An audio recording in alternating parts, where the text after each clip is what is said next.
Hi everyone, welcome back.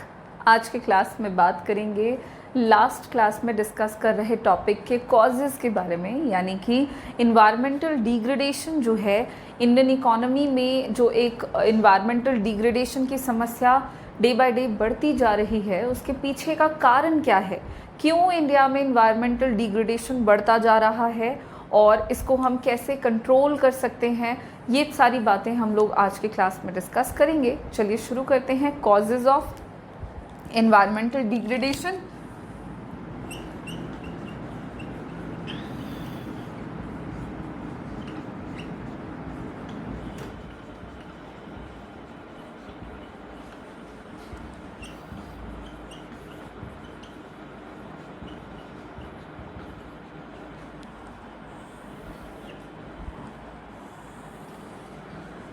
वैसे हमने previous class में कुछ मेन कॉजेज़ जो थे इन्वायरमेंटल डिग्रेडेशन के, उनका डिस्कशन किया था। जैसे कि इंडियन इकोनॉमी में हम देखते हैं कि पोल्यूशन जो है वो डे बाय डे इंक्रीज़ होता जा रहा है, जो कि एक रीज़न है इन्वायरमेंटल डिग्रेडेशन के पीछे का। साथ ही साथ हमारे कंट्री में बायोडाइवर्सिटी लॉस होता जा रहा है। उसके अलावा मिसमैनेजमेंट है या लैक ऑफ मैनेजमेंट है फ्रेश वाटर की, साथ ही साथ सॉलिड वेस्ट की। अदर देन दैट डिग्रेडेशन हो रहा है कंट्री में नेचुरल रिसोर्सेज का, जिसमें मेन हम दो टाइप के डिग्रेडेशन डिस्कस कर रहे थे। पहला था हमारा लैंड डिग्रेडेशन और दूसरा हमने देखा हुआ था डिफॉरेस्टेशन। तो इस तरह की तमाम समस्याएं जो हैं वो बढ़ती जा रही हैं और ये सब बढ़ते बढ़ते बढ़ते देश में इन्वायरमेंटल डिग्रेडेशन की समस्या को बढ़ा रही है। कारण जानते हैं कि ऐसा होने के पीछे का कारण क्या है, क्यों देश में इन्वायरमेंटल डिग्रेडेशन हो रहा है, बढ़ रहा है। इसको आप कॉजेज़ भी कह सकते हैं। साथ ही साथ अगर आपसे पूछा जाता है factors that are responsible for environmental degradation, तो आप सेम ही पॉइंट्स लिखेंगे। इन्वायरमेंटल डिग्रेडेशन के पीछे जो भी रिस्पॉन्सिबल कारक हैं वो कौन कौन से हैं, तो ये भी हम इसके साथ ही डिस्कस करेंगे। ठीक है, तो causes and factors are the same thing in this case. सबसे पहले पॉइंट वाइज इसको हम डिस्कस करते हैं। दीज आर, फर्स्ट पॉइंट है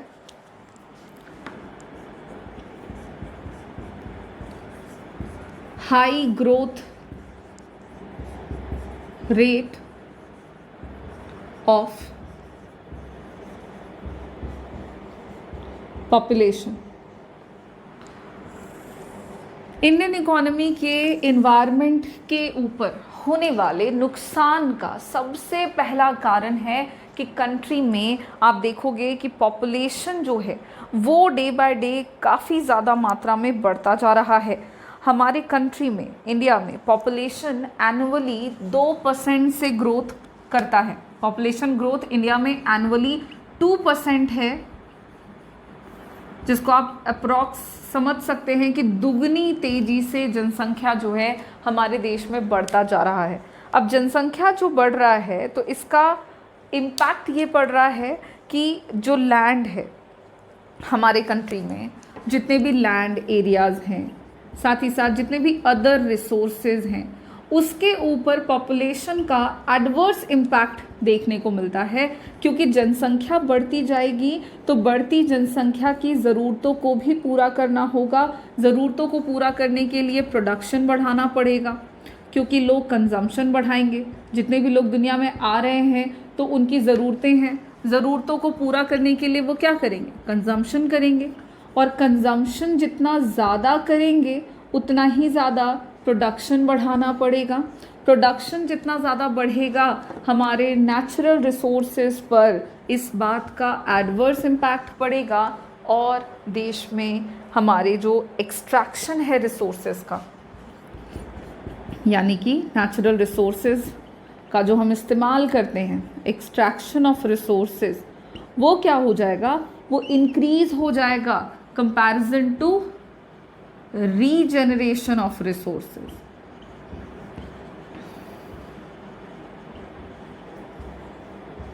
जो रिसोर्सेज का रीजनरेशन है उसकी तुलना में एक्सट्रैक्शन बढ़ जाएगा और ये हमारे देश में एक समस्या उत्पन्न करेगा, जिसको हम इन्वायरमेंटल डिग्रेडेशन के तौर पर जानेंगे। तो क्योंकि पॉपुलेशन के बढ़ जाने से इस तरह की समस्याएं उत्पन्न होगी, इसलिए ज़रूरी हो जाएगा कि पॉपुलेशन को कंट्रोल किया जाए। अगर पॉपुलेशन कंट्रोल नहीं होता है तो ये स्थिति और भी ज़्यादा बदतर हो जाएगी और देश में पर्यावरण का नुकसान बढ़ने से जितने भी मानव जाति हैं या जितने भी बायोटिक एलिमेंट्स हैं उस पर इसका गलत असर पड़ेगा। तो इन्वायरमेंटल डिग्रेडेशन के पीछे एक सबसे बड़ी और पहली समस्या है high growth rate of population, जनसंख्या का दबाव जो लगातार बढ़ता जा रहा है।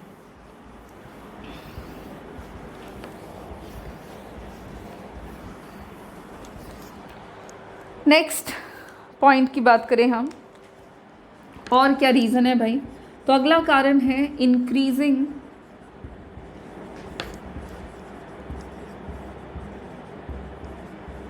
अर्बनाइजेशन। देश में जो शहरीकरण है वो डे बाय डे इंक्रीज़ होता जा रहा है।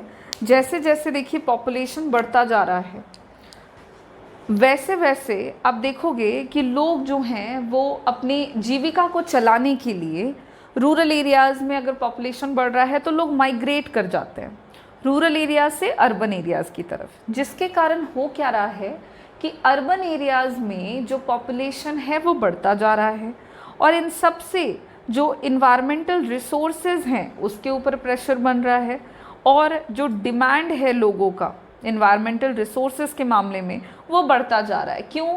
तो due to the human settlements, townships and other civic amenities. अब हर व्यक्ति को अपना घर चाहिए, अपना मकान चाहिए। लोग जितने दुनिया में आ रहे हैं उनको काम करना है, उनको जॉब चाहिए, जॉब देने के लिए इंडस्ट्रीज़ का सेटअप होगा। तो आप देखोगे तमाम चीज़ें जो है अर्बनाइजेशन, देखो जनसंख्या वृद्धि से संबंधित है। जनसंख्या बढ़ेगी, अर्बनाइजेशन बढ़ेगा और अर्बनाइजेशन जितना ज़्यादा बढ़ेगा इन्वायरमेंटल रिसोर्सेज पर उसका प्रेशर बढ़ेगा और जो स्लम एरियाज़ हैं वो धीरे धीरे बढ़ते जाएंगे, जिसकी वजह से क्वालिटी ऑफ एयर, वाटर और अदर नेचुरल रिसोर्सेज जो हैं उनकी क्वालिटी घटती जाएगी और जितनी कम होती जाएगी नेचुरल रिसोर्सेज की quality, as a result environmental degradation आ जाएगा या इन्वायरमेंटल डिग्रेडेशन की समस्या उतनी ही ज़्यादा बढ़ जाएगी। तो इन्वायरमेंटल डिग्रेडेशन का एक इम्पॉर्टेंट कॉज अर्बनाइजेशन का बढ़ना। लोग रूरल एरियाज से माइग्रेट कर रहे हैं अर्बन एरियाज़ में और अर्बन एरियाज़ में चूँकि लोग आ तो जाते हैं बट उनके रहने के लिए उनको प्रॉपर जॉब नहीं मिल पाती, जिसकी वजह से स्लम एरियाज़ बढ़ रहे हैं। स्लम एरियाज़ में जनसंख्या बढ़ रही है, झुग्गी झोपड़ियों में लोगों को रहना पड़ रहा है और इससे क्या होता है, पोल्यूशन बढ़ता है। इससे एयर की क्वालिटी घटती है, वाटर की क्वालिटी घटती है, लैंड की क्वालिटी भी घटती है, नॉइस पोल्यूशन होता है और ये सब मिलकर के इन्वायरमेंटल डिग्रेडेशन को ही उत्पन्न कर रहे हैं। तो एक important reason increasing urbanization. Next cause है रैपिड इंडस्ट्रियलाइजेशन।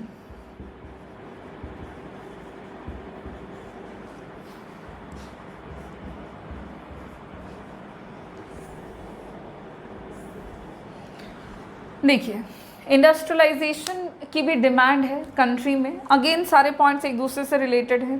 पॉपुलेशन बढ़ रहा है, लोग शहरों में आ जा रहे हैं, शहरीकरण बढ़ रहा है, शहरों में लोगों की संख्या बढ़ रही है।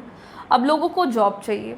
जॉब देने के लिए क्या है कि जितना इकोनॉमिक रिफॉर्म की जो प्रक्रिया हमारे देश में अपनाई गई थी उसमें इंडस्ट्रियल सेक्टर का जो प्रोग्रेस था वो काफ़ी तेज़ी से किया गया था। इंडस्ट्रियल सेटअप पे काफ़ी फोकस किया गया था।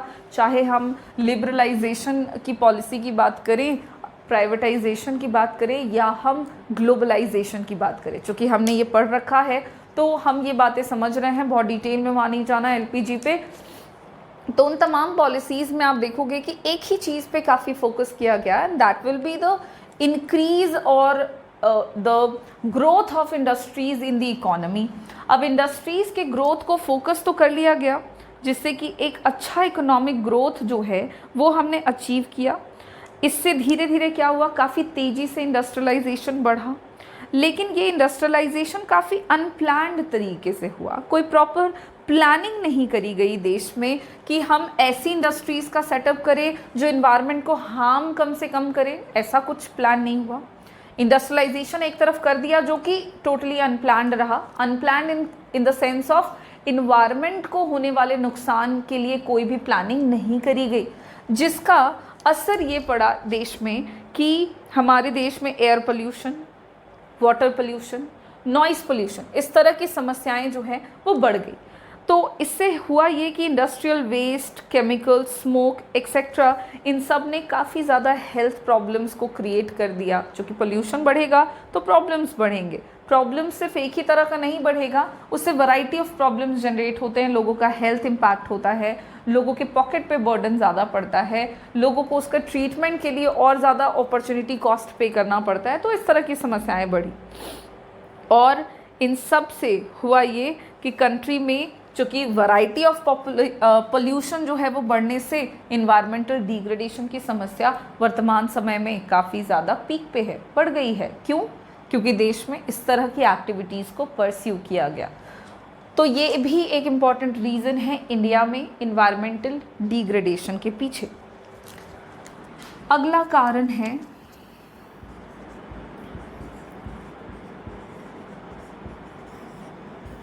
पॉवर्टी।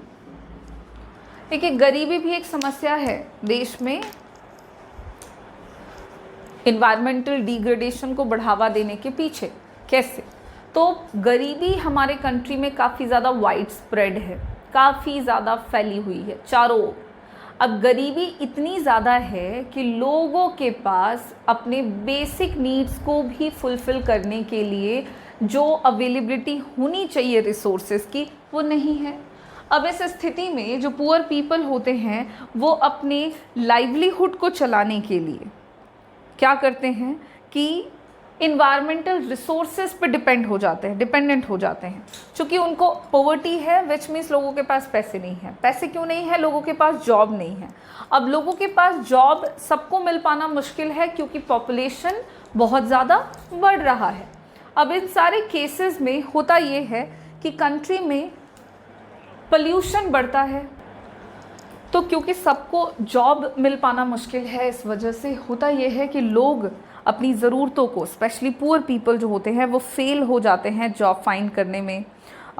वो अपनी जीविका को चलाने के लिए डिपेंड करने लग जाते हैं इन्वायरमेंटल रिसोर्सेज पे, और इसकी वजह से वो कई तरह की एक्टिविटीज़ परस्यू करने लग जाते हैं, जैसे कि पेड़ों की कटाई है, लकड़ी की कटाई वो करने लग जाते हैं, और इसी को वो लोकल मार्केट में बेच करके कुछ पैसे अर्न करते हैं जिससे कि वो अपनी जीविका को चला सकें।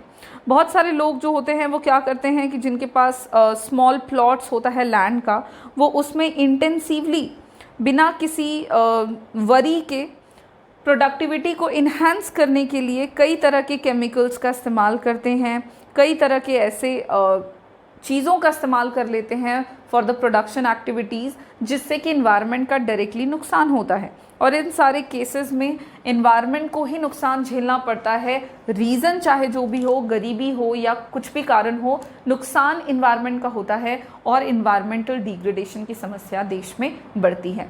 स्पेशली इंडिया में पॉपुलेशन इतना ज़्यादा है कि गरीबी भी वाइड स्प्रेड है, चारों तरफ फैली हुई है। उसके अलावा अगला रीज़न है आपका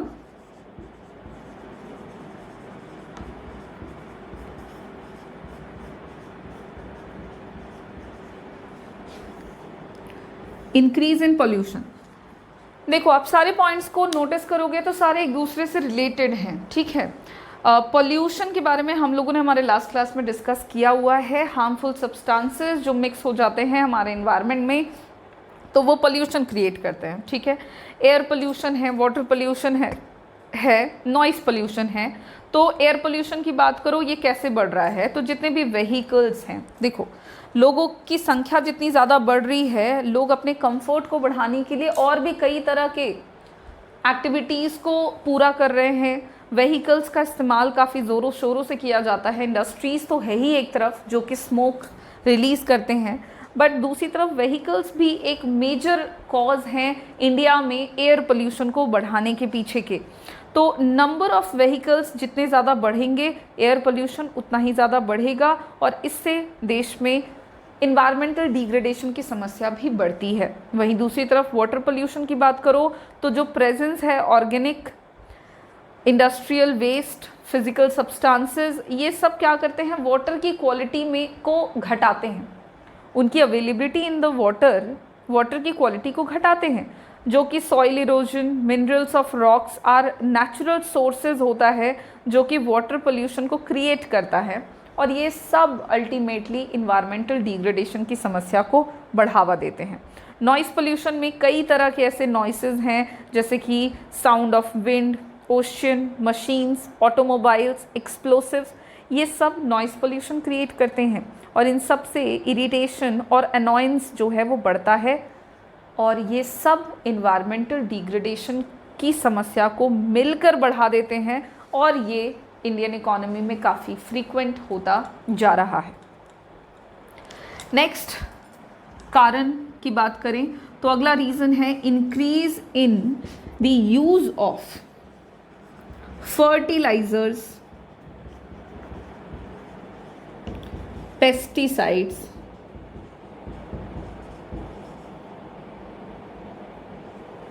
and insecticides।